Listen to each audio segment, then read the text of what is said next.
Okay, so people wanted me to talk about astrophysics stuff while playing Ultrakill, so I'm like, okay, you know what? Sure, why not? I'm taking the hugest backseat. Like You are, because you're just gonna be sitting here and enjoying, I guess. I am. So is everyone. I mean, unless there are other astrophysicists in the comments Maybe. that will also nerd out with you. Maybe, but this video is probably gonna flop. So if you like the video, subscribe. One Linguini to talk more about physics. Subscribe. Exactly. Ooh, the enemies die. Okay, anyway, I think we just started off with something light, you know, something like easy to understand. Okay. So, math states that parallel worlds are a thing. Oh. Yeah, you know, just something light. Okay. Yeah. Yeah, according to maths, parallel worlds exist, and in fact make total sense. It makes total sense. Yes, a bunch of maths that I don't really understand. You don't understand this. No, because this is way beyond my. But I understand the concept. Okay. So basically, black holes, in theory, Right. on the other side of a singularity is a white hole. Oh, okay. This is true for every single black hole. Okay. And on the other side of the white hole is a whole other universe. Is this the same for the black hole in Yes. Helldivers? In Helldive, yeah. So basically, a black hole is essentially, according to mathematics, a portal to another universe through a white hole. However, this is like heavily disputed because we have significant amounts of evidence for the existence of black holes, right? Like we've literally taken a picture of a black hole. Yeah. We have zero evidence that white holes exist. Yeah. None. Nothing. So like, the maths says it should exist, but as far as we're aware, the maths is just wrong, which it is sometimes. It's like purely theoretical. Yes, it's Okay. purely in theory, white holes and parallel universes exist. Cool. But in practice, we have not found a single example of a white hole existing. Yeah. However, if we do ever find a white hole existing, that would be insane, because then, you know, Parallel worlds. that makes it infinitely more likely that parallel universes do actually exist. Ah. So, you know, starting off with something very nice, very simple. It's very simple. I don't know the maths behind how it works, but I know the reason it works is because space and time are both physical things, right? Mm-hmm. Like, you move through time the same way you move through space, Okay. right? Okay. And they're linked, right? That's why it's called space-time. Uh-huh. And space-time is, again, a physical thing that you can move and move through, Okay. right? Then the thing is, right, if you imagine, like, a graph, right? Like a very simple straight line graph you learn in maths, right? Yeah, yeah. You know, like y equals mx plus c. Yeah. If you put space on one part and time on the other part, right? The speed of light will lock you into moving into, like, a 45-degree Just straight. area, right? So, like, if you imagine, like, a graph, it would be like the corner of a square, right? You know how, like, it's like a V shape, right? You can only move within this V, Okay. because if you move outside the V, you're moving faster than light, and that you can't do that. You could no. Okay. This is very hard to explain without visuals, but it's also very hard to explain with visuals. So, you know, womp womp. Someone just added me on Steam. Oh my god. Whoa. So basically, right, you can only move within this V shape on the graph, right? And if you move outside of it, then you're moving faster than the speed of light. Yeah, okay. So black holes, right? If you just imagine, right, black holes, when you're in a black hole, I told you space-time can be like, you could move it. Yeah. Black holes move space-time so much that you can only move within the V. Right? If you were to move outside the black hole, you're moving outside the V, which means you're moving faster than light. Okay. So you can't escape a black hole. Oh, okay. Because to escape a black hole, you would have to move faster than light, which no bueno. No bueno. Yeah. Yeah. And if you sort of like extend this graph out like really far, you start getting like white holes and parallel universes and shit. It gets weird really fast. Okay. But that's the basis of like, that's the very, very, very, very, very simplified mathematics behind parallel universes. Oh, that's so good to know that. Mm-hmm. Yeah. But anyway, you know how I told you that, like, you know, you need to move faster than light to escape black holes? Yeah. Yeah, that's heavily disputed. Okay. The reason being is it is theorized that inside a black hole, right, space and time swap places.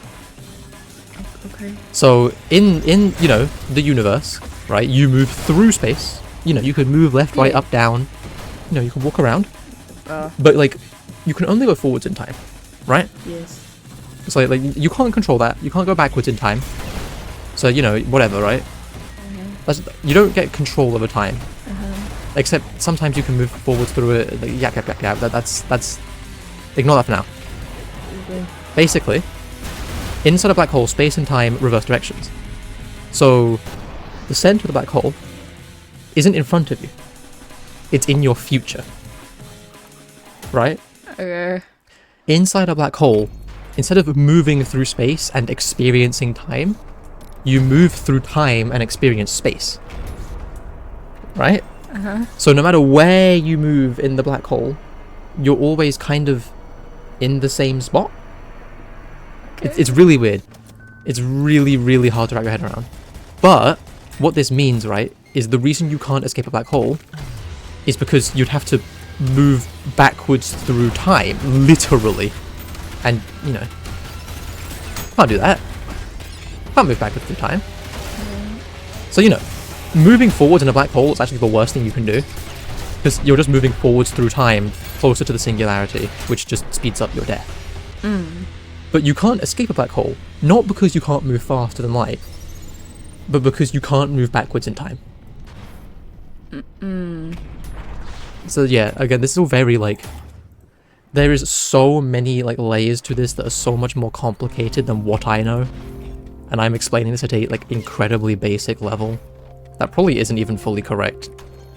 I mean, if it's very basic, there's always going to be something. Yeah. But that's, like, the general, like, it's like, you can't move through a black hole, you move through time in a black hole, which is why you can't escape it, because you can't move backwards in time. Can you get the fuck over it? Thank you. So yeah, that's that. What else is there, like, funky shit in a black hole? Oh yeah, anything can be a black hole. This is a very simple one. Anything can be a black hole. Anything. It just has to, like, have mass and be able to be crushed. And if you crush anything enough, it'll become a black hole. I can turn you into a black hole. Oh, no. I think I would just have to crush you to be, like, significantly smaller than a proton. No. Yeah. Don't do that. Don't do that. Don't do that to Don't do that. lasagna. No, I won't. Yeah. But it's like, in theory, if you want to turn Earth into a black hole, you'd have to crush it down to the size of, like, a coin. Ah. So if you want to turn a human into a black hole, you're gonna have to crush them pretty far. Yeah. It's pretty far. Pretty far. Yeah. What other? There's a lot of bullshit around black holes. It's incredibly complicated. But you know, here's like a less complicated bit about black holes. You know how, like, pictures of black holes? What? You know pictures of black holes? They kind of look like an egg, Yeah, right? Like yeah. You know, like when you see, like, renders of black holes and shit. I've only seen one picture of a black hole. Ah, well, there is only, I think, 2. Oh. But, like, you know, like, you ever seen, like, a render of a black hole? Yeah. And it's like, you know, you got the black hole in the middle, and then you got the very bright white orange disc going around it. Yeah. And it kind of, like, it goes under it and around it and, like, over the top, weirdly enough. Yeah. That's because you're seeing all sides of the black hole at the same time. You're seeing the front and the back and the top and the bottom and the sides. Okay. All from standing in one spot. Okay. Because the light going into your eyes is being bent around the back of the black hole. Like, all the way around it back into your eyes. Oh. So if you imagine, like, there's, like, light coming from, like, the back of your head, right? It's getting bent around your head into my eyes so I can see the back of you. That's what happens with black holes. Okay. Okay. It's like, you know how, like, rings on a planet look, right? Yeah. It's like, imagine if, like, the backside of the ring was pulled and folded under and on top of the planet. Okay. That's what happens to a black hole's accretion disk, because they're called accretion disks. Cool. It's like the back of it is kind of getting, like, folded into, like, on the top and the bottom of it as far as you can see. It's really weird. Okay. Yeah. Hella weird. Hello. What was the egg part? It looks like an egg. It looks like an egg. It kind of looks like an egg, but instead of the yolk is black and, like, the white is yellow. Okay. Yeah. Yeah. Yeah. And you know how, like, black holes are a hole, right? Yes. They are literally a hole. Yes. They're like, literally a physical hole in space-time. Yes. So, if you fall into the hole, right, you don't just die. What would happen is, you know how, like, if you were to look at a black hole, it would just be a black circle, right? Yes. If you go inside the black hole, right, you would be able to see the universe, But like the universe would be a tiny circle, getting like smaller and smaller as you move further and further in the black hole. Oh, okay, yeah. So instead of seeing the black hole, you'd see the universe through our hole, and the rest would be black. Oh. Yeah. So like, you could see the Yeah. universe from the inside of a black hole, like, because the light still comes in, it just can't go out. Yeah. So you could still like see the universe. Yeah. So like you wouldn't be like blind. Well, we think. This is still like oddly enough, we've not put anyone in a black hole. No? So we don't know for sure. This is all just like we think. This is how it works. Okay. Like we think like this would make sense. Yeah. Because it would make sense because the light still goes into a black hole. So it would make sense that you can still see the outside world. The outside world just can't see you because you're in the hole. Yeah. Yeah. Okay, I'm moving away from black holes for a second, right? Oh, okay. Yeah. Oh, thanks, dude. The general theory of relativity, right? I think it's general. Basically what it does, right, is it assumes that you're kind of the center of the universe. Kind of. So imagine that's like, you know how like, gravity, right? Like you fall towards Earth. No. If you are at terminal velocity, right? Like, let's say like I think like the most common example is like you're falling off a building, right? You're falling towards Earth. Okay. But from your perspective, you're not falling, right? Once you hit terminal velocity, you're not falling anymore. You're not accelerating. Earth is moving towards you. And that's what relativity is, right? It's like, depending on what you're looking at, maybe you're the one moving, or maybe it's the one moving towards you. Right? And this works, like, it gets really weird with light speeds.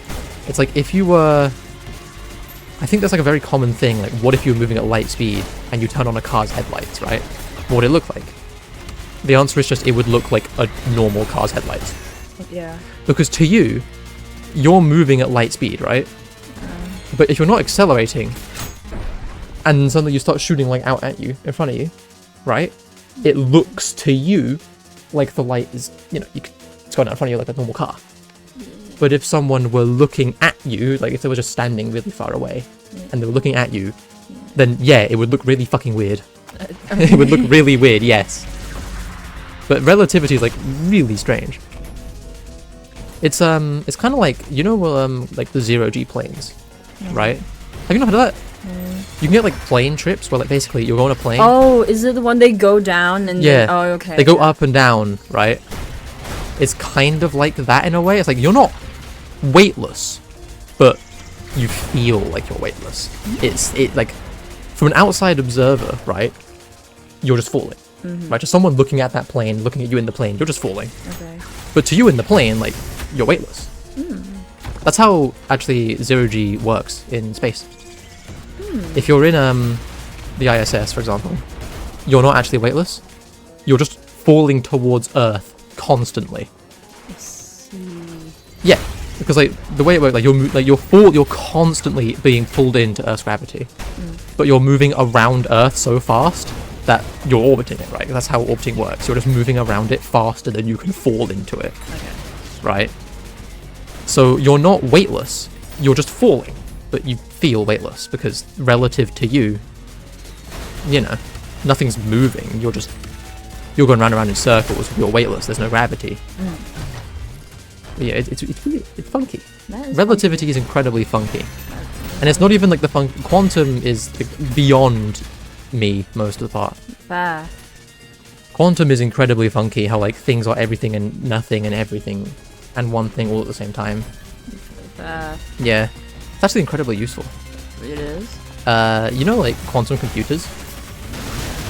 Yeah, basically the way they work is like like bits, right, in a computer. They're zeros and they're ones. Quantum computers have qubits, quantum bits that are 0 and 1 and everything in between all at the same time.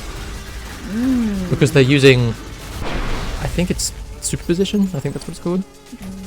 Where they are everything all at the same time. And then once you like measure them, right? Like you look at them, you take like a reading of their mass, or like you measure them in any way, they just take a value.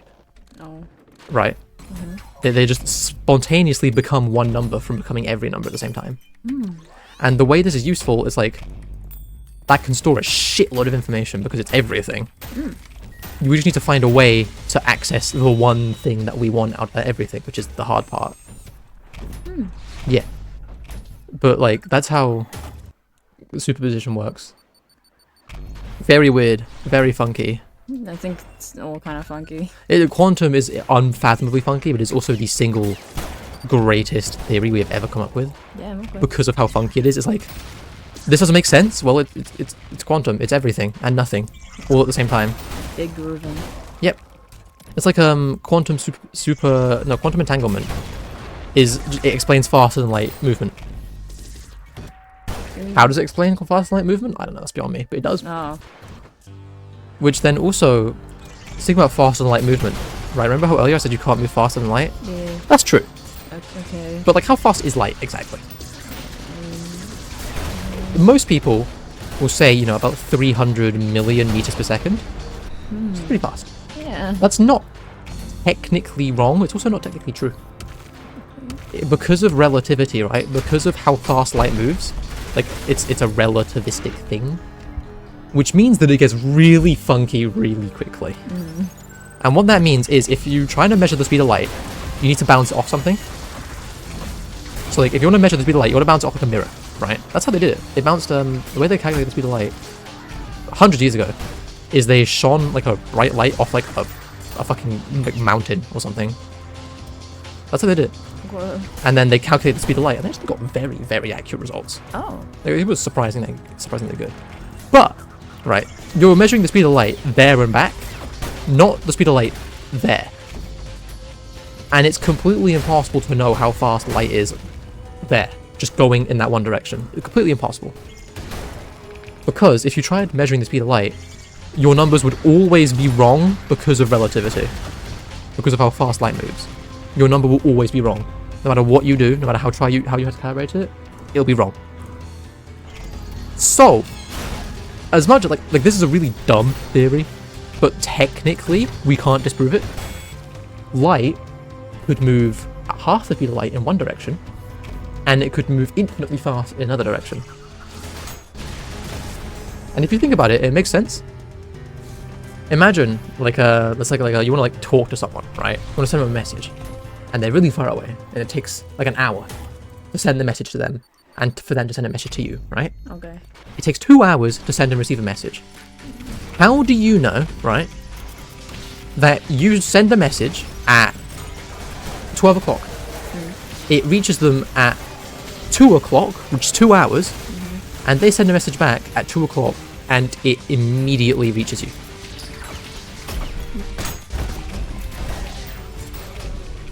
How do you know, right? That means that in one direction it moved at half the speed, but in the other direction it moved at double the speed, or infinite speed. Yeah. Okay. Yeah. There's probably that. I feel like that's a very silly theory. There's probably like a very good reason as to why that's not true. But I just think that one's funny. It's funny. Yeah. I don't think that one's actually true. I just think it's funny to think about. That's just a theory. Yeah. Yeah. I think it's funny to think about. That one is very silly. Again, I'm not a physicist, okay? Not yet. Not yet. Not yet. But no, there's an enemy alive somewhere. Fuck you. It killed itself, nice. Anyway, what was I on about? What other funky stuff is there? Oh yeah, relativity also makes it so the faster you move, the heavier you get. Okay. Yeah. And also, the faster you move, the slower you perceive time. Okay. So, relativity gets incredibly funky. Okay. It's a lot. The faster you move, the heavier you get, right? That's just you have more, basically, energy, right? Yes. You know the very famous equation E equals mc squared? Yes. Energy equals mass times energy squared times the speed of light squared, I mean. Oh, okay. Right, so energy, the very important thing to know there is energy equals mass. Mass is just a form of energy. So, once you start getting to like relativistic speeds with the speed of light and all that, right? You have a shitload of energy, And once you have enough energy, it really likes to turn into mass because it's an incredibly stable form of energy. If you think about it, right, like fire, like heat energy, right, you can use that to like generate other types of energy, you know, or like electricity will decay into like heat. You aren't going to turn into heat anytime soon. Oh. Right, like your body isn't going to just spontaneously turn into energy anytime soon. Okay. Which is why energy really likes turning into mass. The problem is it takes a ton of energy to do that. Like loads of energy. Okay. But that's not a problem once you start moving at relativistic speeds, because you have so much energy from moving, you know, almost at the speed of light. Suddenly you're just like, oh, I can just turn into mass, XD. So you get heavier. There's an enemy here. So yeah, that's how... Right. There's also, right, the faster you go, the slower you experience time. This is just true, right? Not even for relativity. This is just true. Okay. So like, and like the most like well-known example is like an astronaut going to space, comes back like 0.000 something seconds younger. Oh. Because the faster you go, the slower you experience time. Right? But this like scales up. So going back to black holes, right? Because black holes have like so much gravity, because gravity also does this, gravity and speed also, like they both make you experience time funky. So black holes have so much gravity, right, that the closer you get to them, the slower you start to perceive time.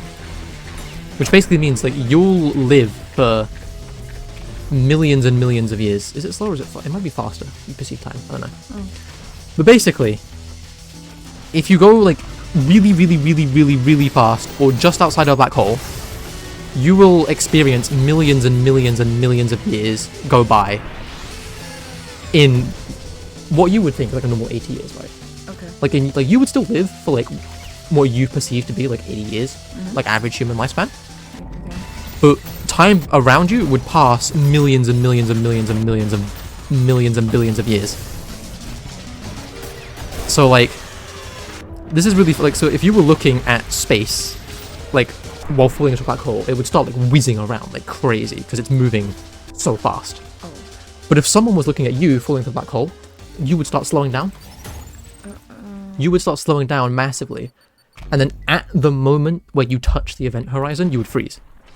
Oh. You would just freeze, and very slowly over millions of years, your light would like, it'll be spinning around the black hole. Okay. So you could still be seen, just frozen in time. But slowly, your light will like fall into the black hole or escape the black hole's gravity. And it will slowly redshift over time. So basically what happens is your image will start turning red and start fading until you just disappear. At which point you'll have been gone for millions of years. Okay. Which is just very strange, because your light keeps spinning around the black hole. Oh. Yeah. Which also means if you fell into a black hole, you could see copies of yourself all around it. Horrifying. Yeah, like you would see like the back of your head in one direction and the rest of you in the other direction. Yeah. Horrifying. Yeah. Like all around the black hole. Because the light is like coming from the back of your head, basically. The gravity is pulling it around the black hole, and then it goes into your eyes. So you see the back of your head. Cool. Yeah. Yeah. Yeah. Gravity's funky. Yeah. Because it's not like a thing. Like it's not. It's kind of a thing, but it also isn't a thing. It's really weird. It's kind of a thing. It's also kind of just an illusion. Right? Like, you have the illusion of falling towards Earth. You're not actually falling towards Earth.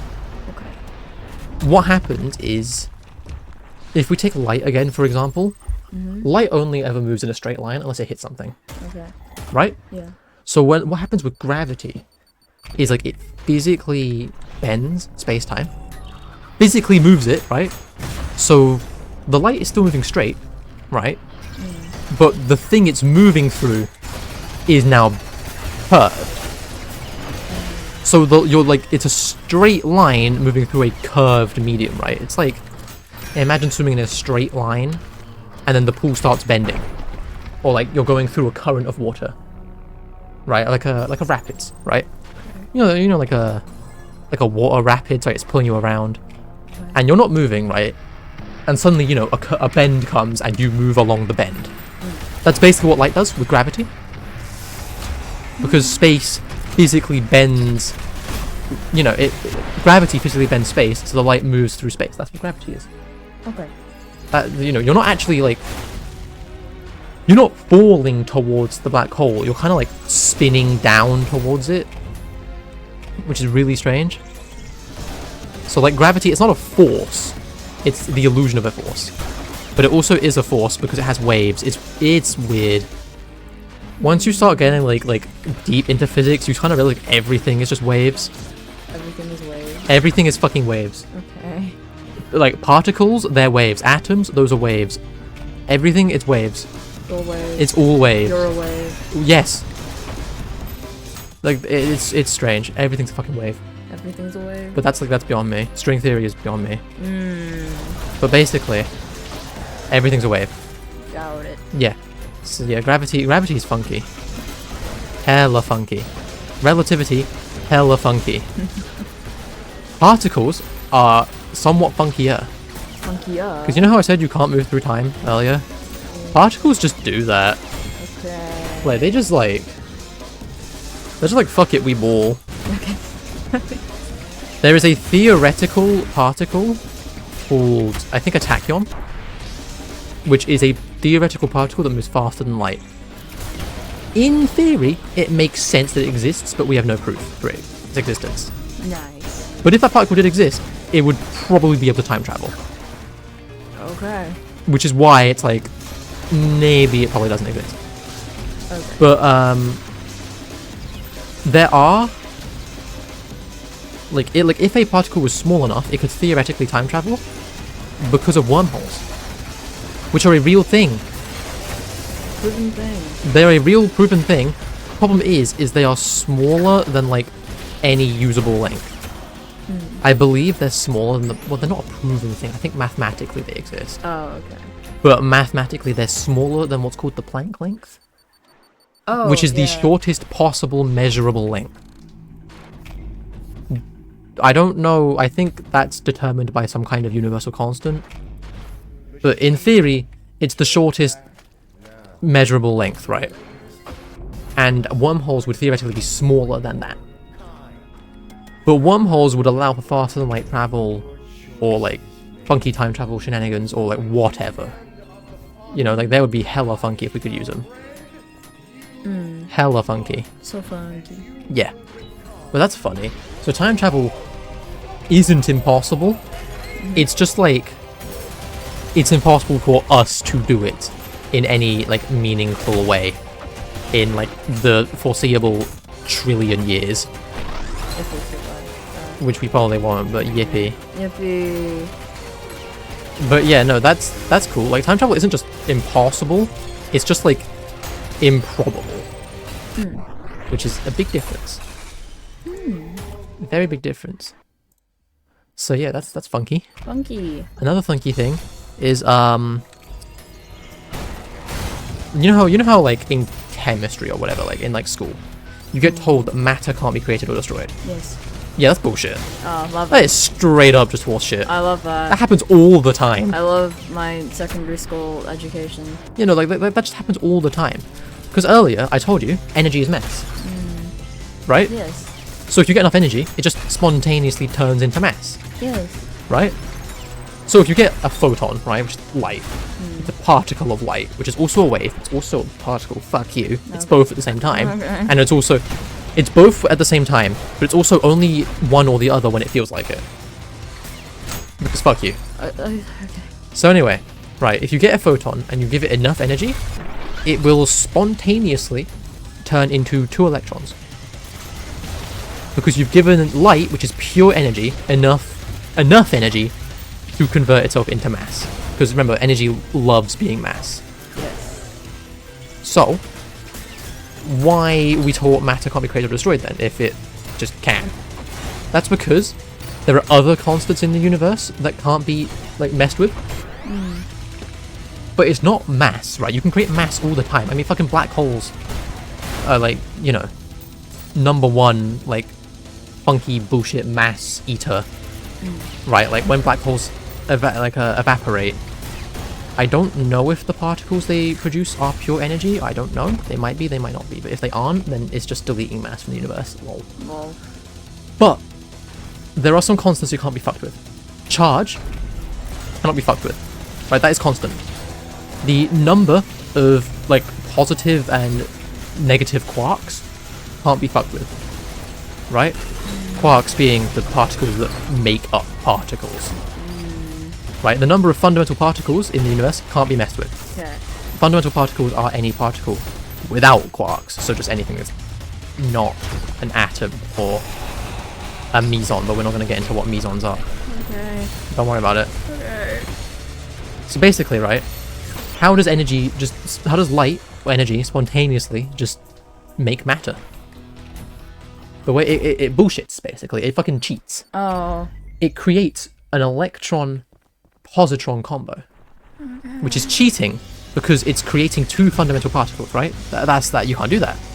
Oh. But it's creating a electron and a positron. So an electron and an anti-electron. Antimatter cancels out matter. Which literally and physically, like if you put antimatter and matter together, they will like annihilate each other. Yeah. They literally cancel each other out, which also that's destroying matter to create energy. So, you know, but whatever. Okay.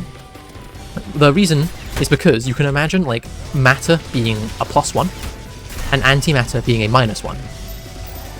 So an electron is +1 particle and a positron is -1 particle, which added together makes 0. Okay. So the universe doesn't give a shit. It's like, oh, okay, that made that 0. Everything is fine. Everything's cool. We're okay. That's legal. That's within the rules. Okay. So light forms a particle-antiparticle pair to keep everything balanced. And it also conveniently happens to keep charge balanced because an electron has -1 charge and a positron has +1 charge. Okay. So that equals 0. It's all good. It's all fine. Okay. Yeah. So like matter is just created and destroyed like all the fucking time. As long as light has enough energy. It just spontaneously happens. Like theoretically speaking, like your light bulb can just be creating antimatter because it feels like it. Fun. Yeah.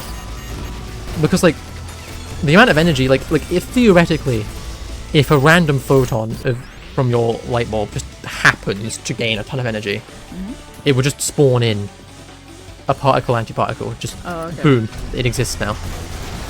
It's just a thing. Nice. Like cool. Cool. Thank you, physics. It's so good. Yeah. It's pretty weird. Antimatter is incredibly funky. Like, it's theorized that when the universe was created, the exact same... That's the wrong skull. It's theorized when the universe was made, right? The exact same amount of matter and antimatter were created, right? Because they're the same thing. Like, they are exactly the same. The only difference is their charge is reversed. And I think also their spin might be. I don't know. Spin's really weird. Spin is also a conserved value, but it's weird. Okay. It's not like literal spinning. Like it's very weird. But basically, that's also conserved, right? So if antimatter and matter were spawned in the same amounts when the universe was created, why is everything matter? Why is there no antimatter? That's one of the biggest questions that physicists are just like, oh, I don't fucking know. Oh, nice. We're just like, oh, I don't fucking know. It's like the question of what is dark energy, what is like dark matter. Oh, we have no idea. No clue whatsoever. Like, what is dark energy? We don't know. All we know is it's tearing our universe apart. Not literally. It's expanding the universe. But that's it's going to kill the universe. That's what the heat death of the universe is. It's caused by dark energy expanding the universe. What is dark matter? It's what keeps galaxies together. What? We don't know. Why does it do that? We don't know. All we know about dark matter is more than dark energy, which is we know one thing, and that is it has gravity. Ah, nice. The only reason we know that is because galaxies makes no sense. You know how like if you spin something, right, like the outside will be like moving faster than the inside. Yes. Yeah, or like the like if you're like orbiting something, right, the closer you are to the object, the faster you're orbiting, right? That's how it works. If you're orbiting something, the closer you are to the object, the faster you move. Yeah. Galaxies spin at a uniform speed, no matter at what point you are in the which is like absolutely not how that should work. That is weird. That is really, really weird. And the only explanation is there's some kind of giant gravitational influence that we don't know about. That's the only explanation. Right. So that's what dark matter is, which is cool. Oh, I died. I got too lost in the source explaining physics. So yeah, no, that's what dark matter is, right? And that's all we know about it. It has gravity, and it is probably what holds galaxies together. Nice. Other than that, we are completely clueless. Like we've tried to figure out what it is. We've tried to set up detectors for it. We have found nothing. We have zero ideas. And dark energy we have even less of an idea of. So like, you know, it's so fun. I know. So you know, we know nothing. But yeah, that's fun. That's dark energy and dark matter. Love it. And theoretically, right, I think there are some theories. Some theories are it could be like tiny black holes from the beginning of the universe, just billions and trillions of really, really, really small black holes. Some people assume it's going to be like some kind of incredibly exotic particle, which an exotic particle is just like a very funky particle that you don't usually get. Okay. Like a normal particle is like a proton. Okay, yeah. An exotic particle is an antimatter particle, or a meson, or like a heavier electron, right? A particle that shouldn't exist in the current universe because it's too big, basically.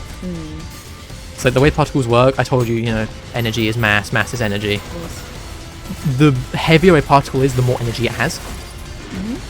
Most particles, like also like 95% of particles, have too much energy and too much mass to exist in the current universe. They will just decay immediately. The only particles that can exist are the smallest ones: electrons, protons, and neutrons, right? And also like some other particles like neutrinos and all that. Neutrinos are weird. So basically, right, like at the beginning of the universe, it was like hot and dense enough to where like these particles were everywhere. And over time, very quickly actually, like not over time, very quickly, they have decayed and disappeared. And the only reason we know they exist is because we can like recreate the conditions of the early universe in particle accelerators. Like, you know, like whizzing particles around really, really fast. And then smashing them together really, really hard. The way we find out that a new particle has been discovered, right, is we smash them together really hard. Yep. We add up all the little bits, right, that we can see, like all the protons, all the neutrons, all the electrons that we can find, right? Yeah. Because, you know, they're still going to exist. We can still measure those. Yes. Then we add up how much energy should be there, right? So, you know, we put in this much energy, we should get this much energy out, because energy can't be destroyed or created, right? Matter can, energy can't. So we put in this much energy, we should get this much out.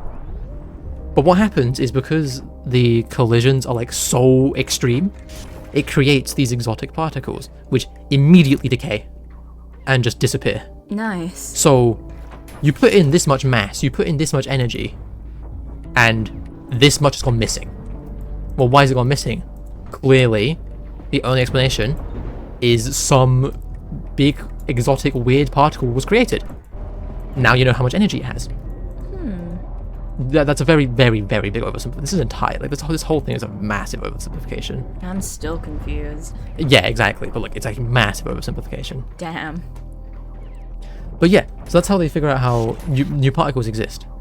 But I think there's like growing consensus in like the world of physics that we're kind of just making up particles for the sake of solving our short-term problems at this point. Like, Cool. like we find something weird, and then we just go, Probably not. maybe it's a particle. Oh, yeah, I don't fucking know. That's kind of what we've been doing, which is not great. Probably not. Yeah, like, some of them make sense, right? Like we have a standard model, which we think we've filled out, which is every particle that, you know, makes sense, right? Okay. Nothing in the standard model is too funky. It's standard, Okay. right? Yeah. It's your protons, your electrons, your variants of protons and electrons, right?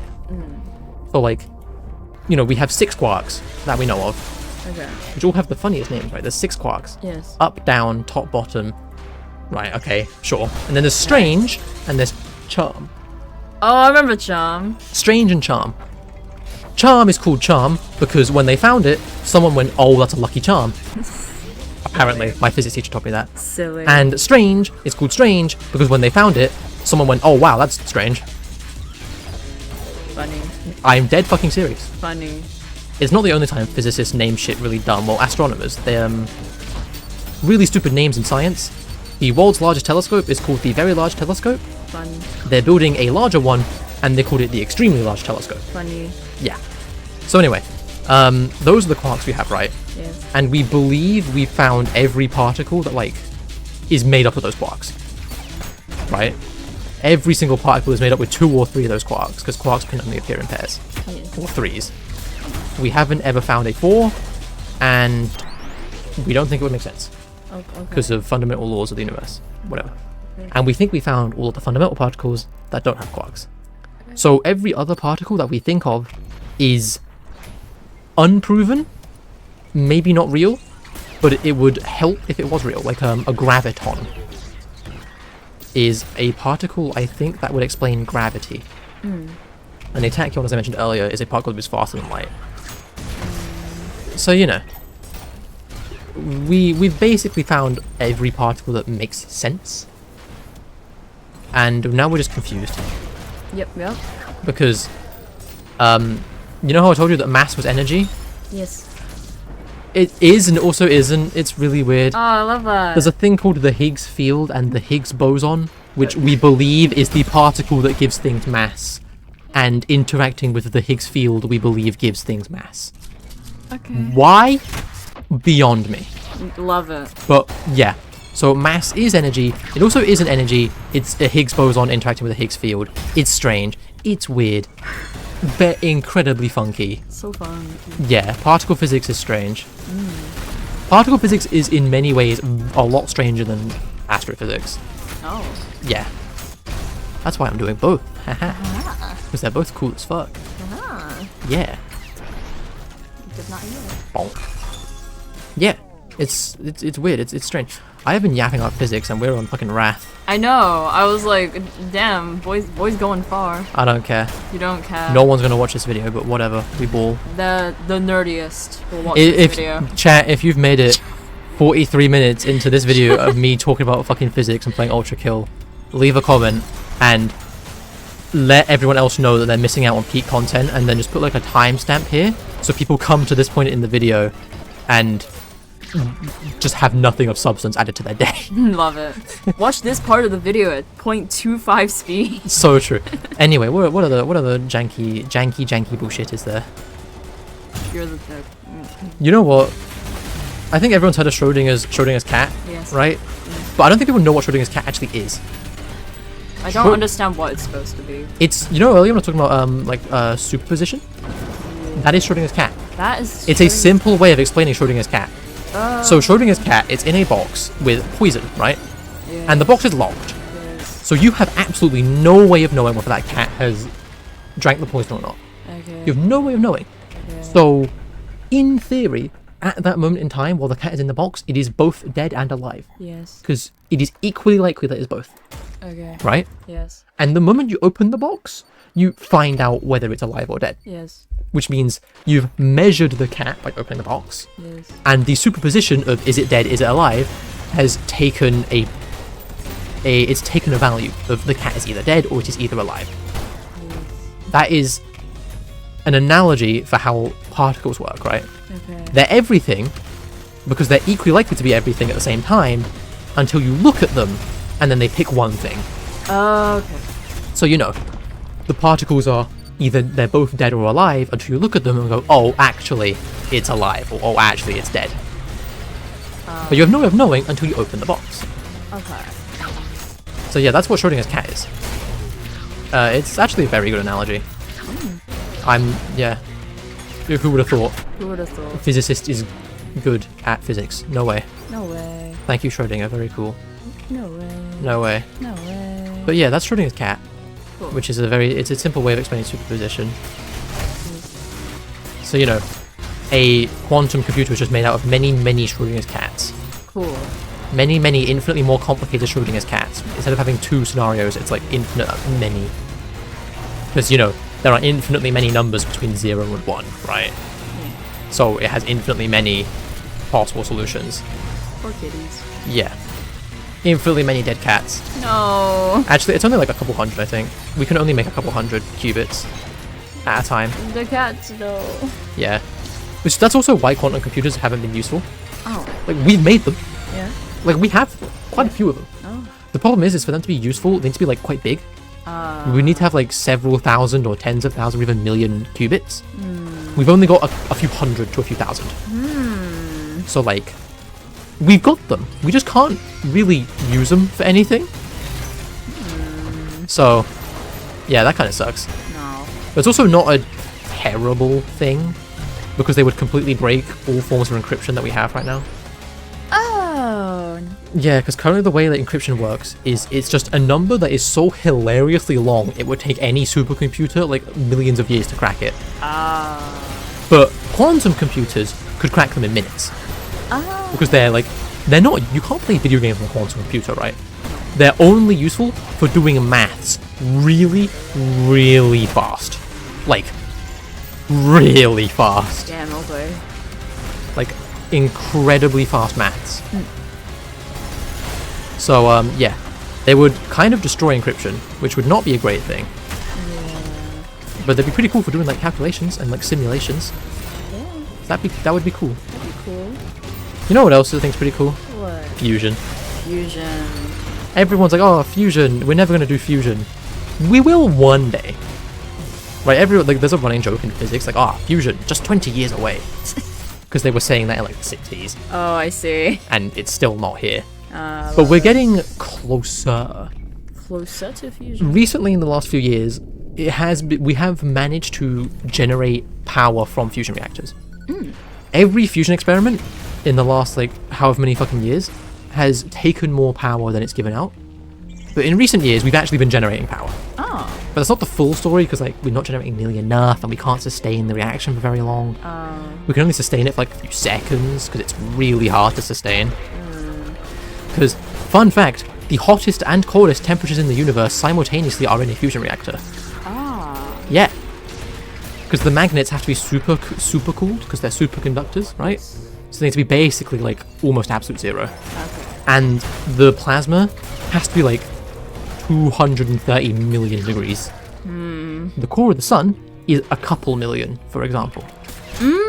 So, we have to artificially, we don't have the gravity that the sun has. Yeah. So we need to artificially increase the temperature, right? The reason fusion works in the sun is because A, it's really hot, which gives the particles a shitload of energy, and B, the sun is big, which crushes the particles together, right? Yeah. That combined causes fusion. We don't have the big part. We just have the hot and the energy. So to force fusion to happen, we need to make them way, way, way hotter. Which is why the hottest temperatures in the universe are in particle accelerators, are in fusion reactors. Yeah, humans have generated the hottest and coldest temperatures on Earth in the universe. Nice. Yeah. Wow. No natural temperature has ever been as hot or as cold. Wow. Yeah, which is amazing.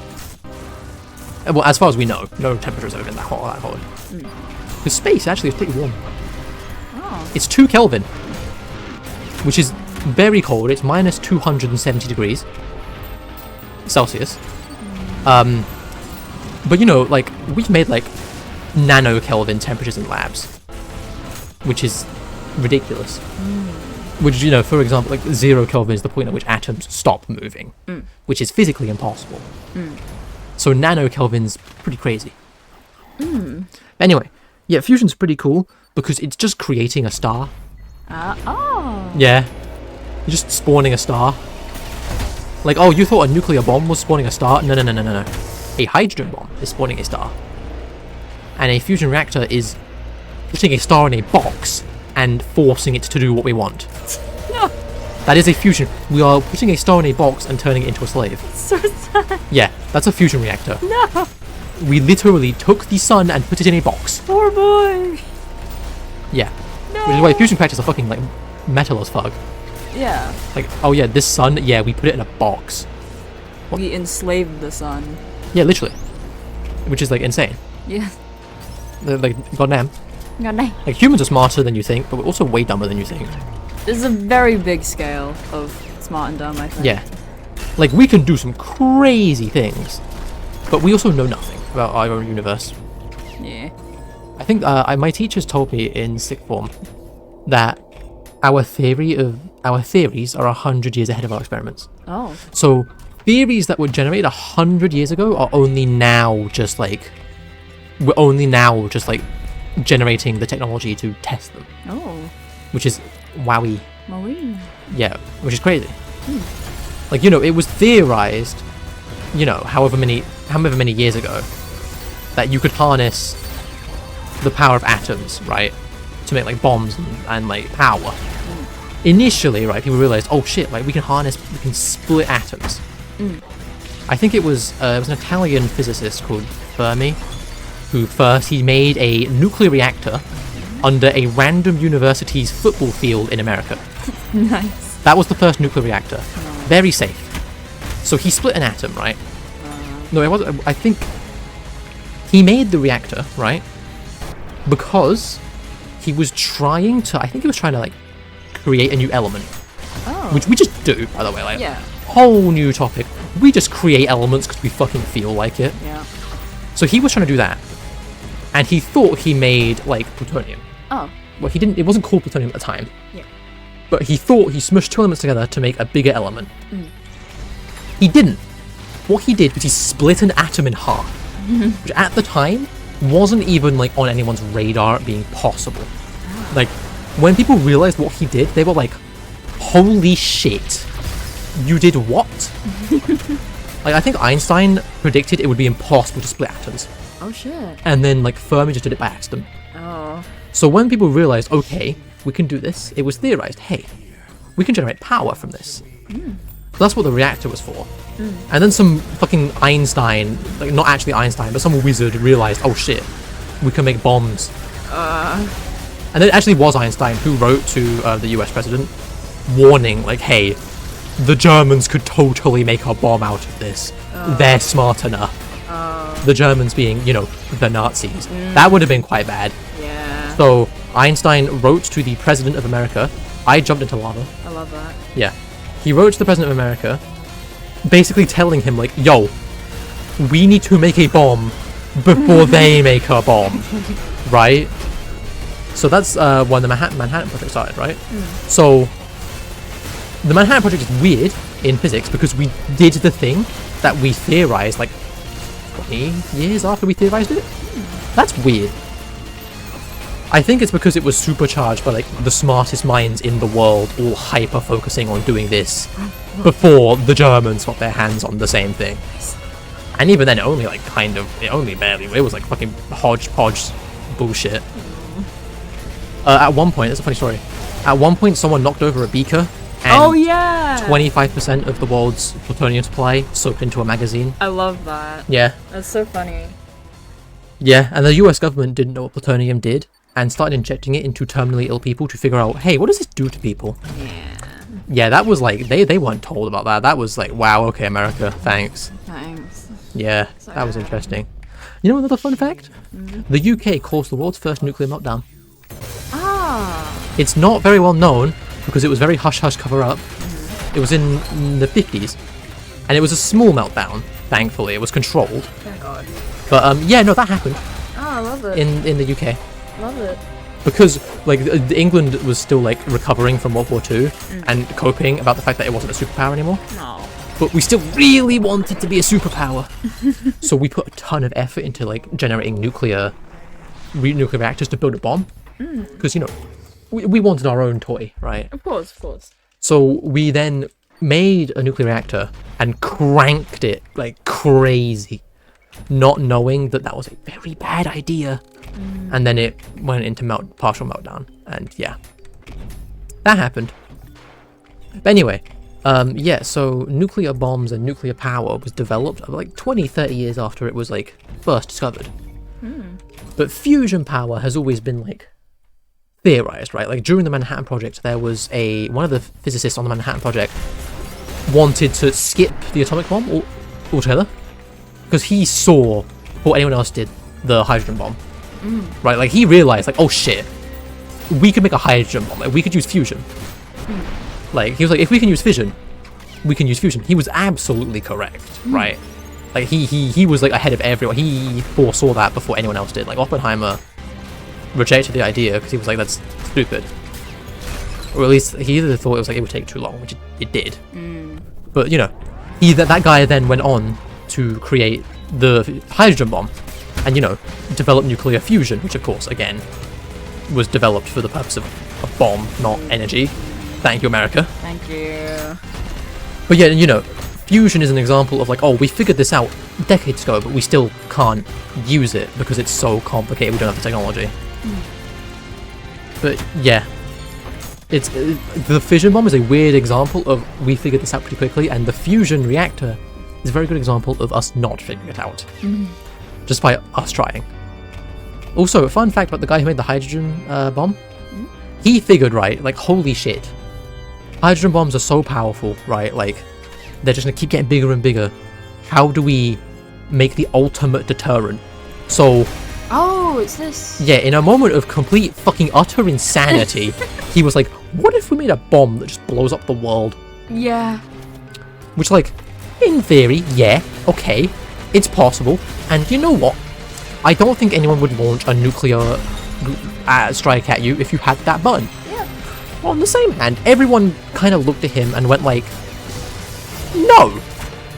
That's yes, let's just have a button that straight up ends the world. And I mean, you know, it can be argued that nuclear weapons in their current states are essentially the same thing, which, yes, they are, and we shouldn't have them. It's ridiculous that we still have thousands and thousands of these.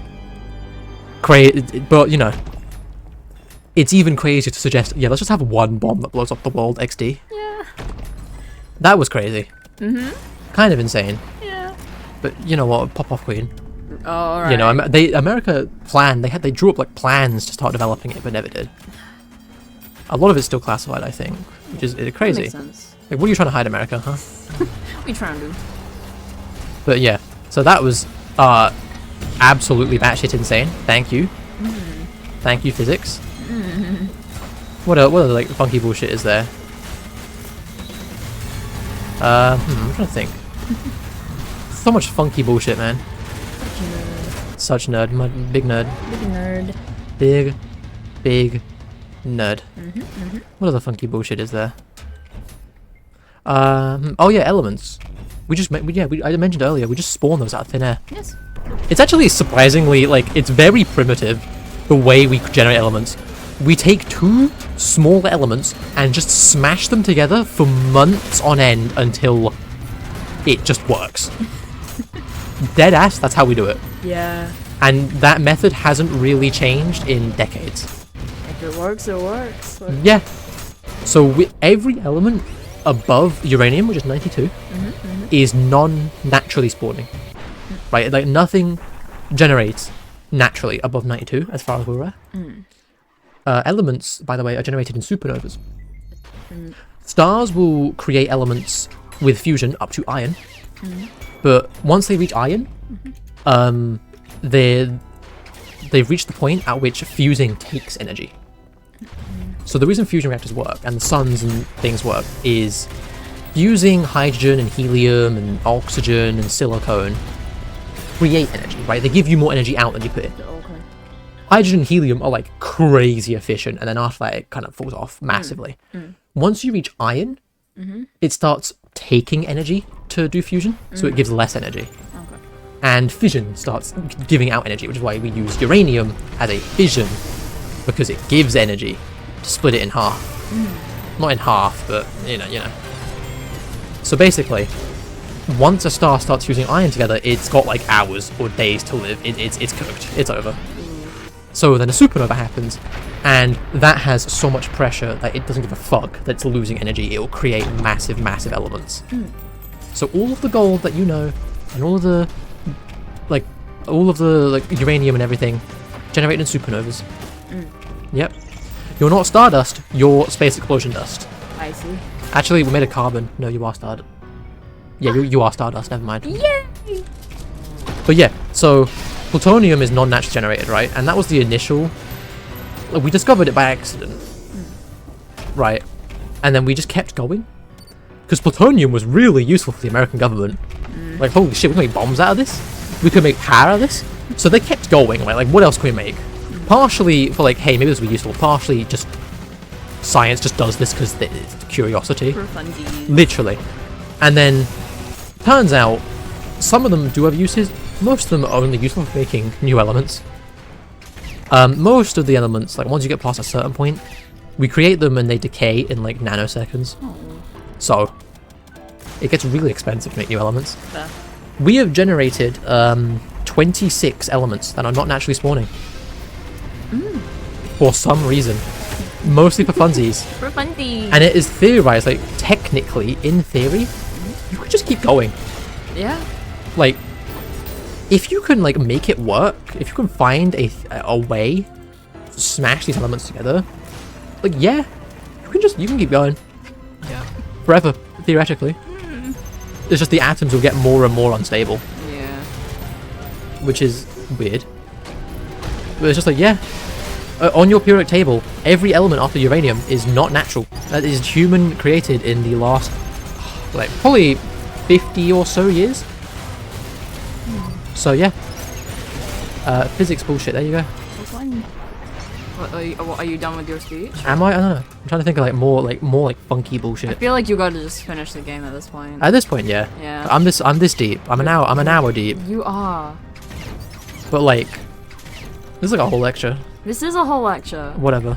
When's our break, Professor? Come on. No breaks. No, fuck! What else is there? Like a funky space bullshit. Funky space bullshit. Oh yeah, exoplanets. Exoplanets. Exoplanets are the weirdest thing we've ever found. Not weird as in like we found weirder things, but weird on like a tangible, like, oh, that makes sense why that's weird, you know what I mean? Like, superposition's weird, but it's kind of hard to understand. Discovering a planet made entirely of diamonds is weird, and we understand why that's weird. You know what I mean? Like, that's weird. There's also like, there's entire like ocean planets. There's ice planets, like loads of ice planets. There's planets made like of really weird things that you wouldn't expect to be naturally generated. Like, I think there's like a planet made. That's like, if you just look up weird exoplanets, you'll find some like crazy stuff. Like, I think it's a planet made of like alcohol. Nice. It's just like, oh, okay, Yep. cool. This is good. There's some incredibly strange planets. Many strange planets. Many strange planets. There's also talking about like planets, right? People will say that Jupiter is a failed star. Yeah. No, it's not. Really? It's not even close. A failed star is a thing that exists. It's called a brown dwarf. Oh. It can ignite very small amounts of fusion in its core, so it glows very dim. But it's not a star. Okay. Right? It's just a very big gas giant. Yes.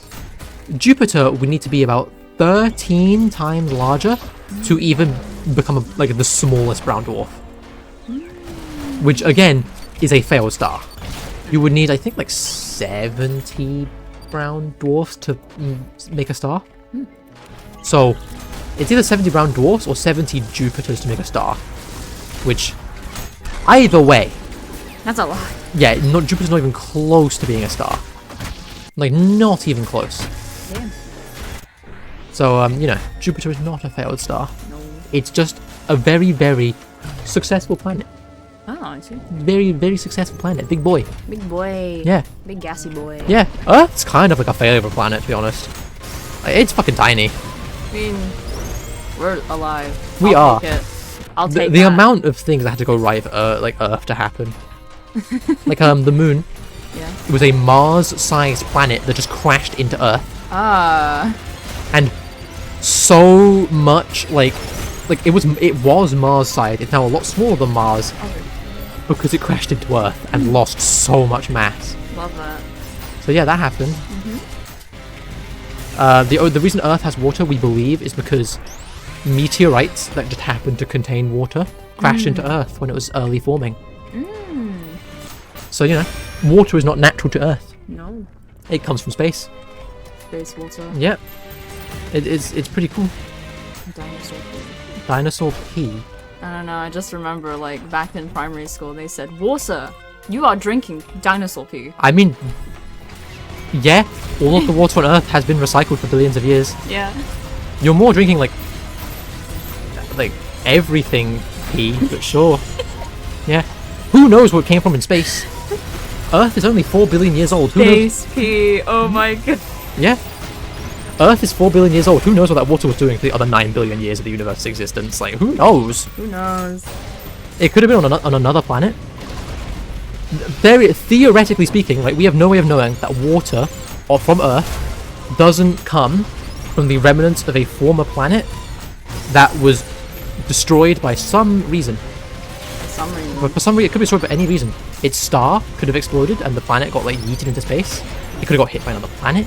It could have got like sucked up by a black hole and its chunks got flung everywhere. We don't know. Maybe that water, we don't know where it came from. We'll never know. No, because the sun is a second generation star. Oh. Which basically means it is from a previous supernova. Ah. So the first generation of stars was when the universe, you know, was forming. Right? Those stars only contained hydrogen and helium. Nice. No. So first generation stars only contained hydrogen and helium. As I mentioned, stars form heavier elements, and when they explode, they form even heavier elements. And the gases from the supernova will create second generation stars, which the sun is. Which is why the sun and which is why the Earth has heavier elements in it, right? The Earth has iron and copper and gold and all this because the gas cloud that the sun and planets are formed from is the remnant of a supernova. Oh. Yeah. Wow. And we can detect what elements the sun has using, I forget what the name is, but you basically just look at like the light coming from the sun and see what's missing. Because the sun is generating every wavelength of light like you could fucking imagine. But some things are missing because certain elements absorb light. So if you just look at the specific wavelengths that are missing, why are they missing? Oh, well, there must be an element absorbing them in the sun. So we know what the sun's made of. That's how we know what like stars are made up of. Wow. Yeah. It's surprisingly simple, but like of course it's like way more complicated than I'm making it out to be. Of course. But it is still like it's surprisingly simple for finding out what's inside a fucking star. Yeah. Wow. I think it's pretty cool. That's nice. Yeah, that's cool. Yeah. Yeah. And also like the light coming from the sun is billions of years old. Because the light is bouncing around in the sun because the sun is incredibly dense. Oh. Right, and photons are a physical thing, you know, like they're a particle. So they're fucking bouncing around in the sun, they're like stuck bouncing for billions of years because like it's so dense. And they're just ping-ponging around. Because like they're created in the core, right, only in the core, where fusion happens, right, that's where the light is created. So they've got to get out of the core through the sun, which takes them a really long time. So any light coming from the sun is really, really old, unless that photon got incredibly lucky, I guess, which is highly unlikely. So yeah, the sun you're looking at, everyone says, oh, like the sun's 8 minutes old, like you're looking at the sun 8 minutes in the past, because the light takes 8 minutes to get to us. Oh. No. You're looking at the core of the sun from billions of years ago. That's what you're seeing. Not really, but that's where the photons come from. So yeah, that's pretty cool. Pretty cool. Yeah. Wow. Space is crazy. Space is crazy. Not just space, like space and particle physics. They're kind of like they're two very different things, but they're also very closely related. Because like everything is particles, and they're very different, but they're also very, very similar. It's weird. Yeah, pretty cool though. Pretty cool. I have spent like the last hour and a bit playing through the entire game of Ultrakill, talking about physics. This is actually a lecture. I have sat through one of your physics lectures, except also not your. No, this is physics way lecture. more interesting than one of my physics Yeah, lectures. no, yeah. But yeah, I'm gonna like title this like doing a lecture in Ultrakill or something, and just make like I'm gonna make like the thumbnail like something really dumb. Like put a graduate hat on your like avatar or something. Maybe. Funny. I just got punched in the face. Holy shit. Yeah, to be fair, What? expected. Expected to be punched in the face. Dying in Ultrakill when I'm not paying attention to Ultrakill. Yeah, that's fair. Yeah, that's fair. Maybe if I actually paid attention, I wouldn't die. But no, I womp womp. You've been yapping for like this whole time. The fact that I've played through the entire game, P-ranking the entire game in one go, and I've died like 3 times total without even paying attention is crazy. 3 times? I think like 2 or 3 times, and I wasn't even paying attention. Write in the comments how many times Linguini has died. An hour and 11-minute long video. Yo, chat, if anyone's here, comment the Tim Curry quote where he goes, "The one place that hasn't been corrupted by capitalism. Space." Yeah, comment that. Nice.